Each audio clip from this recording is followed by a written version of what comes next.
War effect ನಿಂದ hotel ಉದ್ಯಮಕ್ಕೆ ಬಿಸಿ ತಟ್ಟಿದೆ. ಯಾದಗಿರಿ ಜಿಲ್ಲೆಯಲ್ಲಿ ವಾಣಿಜ್ಯ ಸಿಲಿಂಡರ್ ಅಭಾವ ಜಾಸ್ತಿ ಆಗ್ತಾ ಇದೆ. ಎಸ್ವಿಎಸ್ ಹೋಟೆಲ್ನಲ್ಲಿ ಉಪಹಾರ ಬಂದ್ ಮಾಡಲಾಗಿದೆ. ವಾರ್ ಎಫೆಕ್ಟ್ ನಿಂದ ಹೋಟೆಲ್ ಉದ್ಯಮಕ್ಕೆ ತಟ್ಟಿದ ಬಿಸಿ.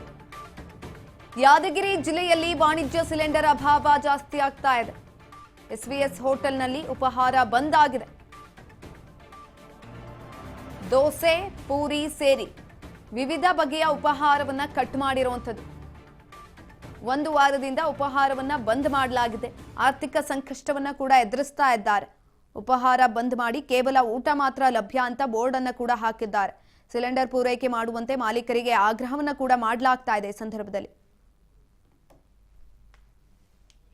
ಪೂರಿ, ಸಡದೋಶಿ, ಮಸಾಲೆ ದೋಸೆ, ಪಲಾವ್ ಎಲ್ಲ ಇಲ್ಲಿ ಬಂದ್ ಮಾಡಿವ್ರಿ. ಇಲ್ಲಿ ಬಂದು ಜನರು ವಾಪಸ್ ಹೋಗ್ಬಾರ್ದಂತ ನಾಷ್ಟ ಬಂದು ಗ್ಯಾಸಿನ ಮ್ಯಾಗ ನಾವು ಮಾಡಕತ್ತೀವಿ. ಗ್ಯಾಸ್ ಇವತ್ತು ಮುಗಿದ್ರೆ ಇವತ್ತು ಹೋಟೆಲ್ ಬಂದ್ ಮಾಡ್ಬೇಕಂತ ವಿಚಾರ ಮಾಡಿವ್ರಿ. ಆದಲ್ಲಾಗ ಇಲ್ಲಿ ಭಾಳ ಮಂದಿಗೆ ತಿಪ್ಪಲಾದ್ರಿ. ಅರ್ಜೆಂಟಾಗಿ ನೀವು ಒಂದು ಗ್ಯಾಸ್ ನಮಗೆ ಕೊಡಬೇಕಂತ ನಾವು ವಿನಂತಿ ಮಾಡಿಕೊಡ್ತೀವಿ. ಸೆಂಟ್ರಲ್ ಗೌರ್ಮೆಂಟಲ್ಲಿ ವಿನಂತಿ ಮಾಡ್ತೀವಿ, ರಾಜ್ಯ ಸರ್ಕಾರದಲ್ಲಿ ವಿನಂತಿ ಮಾಡಿಕೊಡ್ತೀವಿ.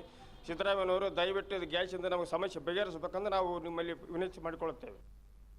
ಒಂದು ವಾರ ಐತ್ರಿ ನಾಷ್ಟ ಬಂದಾಗಿ. ಇವತ್ತು ಗ್ಯಾಸ್ ಖಾಲಿ ಆಗ್ತದ್ರಿ, ನಾಳೆ ಬಂದ್ ಆಗ್ಬೇಕತ್ತದ್ರಿ. ಗ್ಯಾಸ್ ಬರ್ಬೇಕ್ರಿ ನಮ್ಗೆ. ಇಲ್ಕಂದ್ರೆ ನಮ್ಗೆ ತೊಂದರೆ ಆತ್ರಿ. ಜೀವನ ದುಡಿದ್ರೆ ನಮ್ಗೆ ನಡೀತದೆ, ಇಲ್ಕಂದ್ರೆ ಮನೆ ನಡೆಯಲ್ರಿ ಸರ್. ದಯವಿಟ್ಟು ಗ್ಯಾಸ್ ಬರ್ಬೇಕ್ರಿ. ಇಲ್ರಿ ಸರ್, ಕಸ್ಟಮರ್ ಬಂದು ಹಿಂದಕೊಂಟಾರ್ರಿ. ನಷ್ಟ ಮಾಡೋರು ಭಾಳ ತೊಂದರೆ ಆಗ್ಯದ್ರಿ. ಈಗ ಊಟದ್ದನ್ನು ಬಂದ್ ಮಾಡಿದ್ರೆ ನಮ್ದು ಹೊಟ್ಟೆ ಜೀವನ ಹೆಂಗ್ರಿ